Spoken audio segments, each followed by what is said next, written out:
IDTV మన ఉనికి మన వాణి.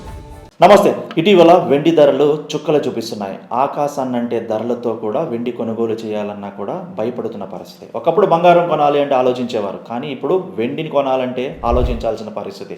వెండే బంగారం అయ్యిందా అనే స్థాయికి రీతిలో వెండి ధరలు ఒక్కసారిగా పెరిగిపోవటం కూడా అందరినీ ఆశ్చర్యాన్ని కలుగజేస్తుంది. కిలో వెండి ధర ప్రస్తుతం 4 లక్షలకు చేరిపోవడంతో కూడా కిలో వెండి 4 లక్షలకి చేరడంతో కూడా వెండి కొనుగోలు చేయాలంటే మాత్రం భయపడాల్సిన పరిస్థితి వస్తుంది. బంగారం కూడా 1,80,000 చేరువలో ఉండడం గమనార్థం. అసలు వెండి ఇంతలా పెరిగిపోవటానికి కారణం కూడా చెప్తున్నారు మార్కెట్ నిపుణులు. అంతర్జాతీయంగా వచ్చిన పరిణామాలు, అలాగే అంతర్జాతీయంగా డాలర్ విలువ పడిపోవటము, ఇటీవల ఎలక్ట్రికల్ వెహికల్ వాహనాలు పెరిగిపోవటం, ఆర్టిఫిషియల్ ఇంటెలిజెన్స్ డేటా సెంటర్లో వెండి వాడకం ఎక్కువ అవటమే దీనికి కారణం.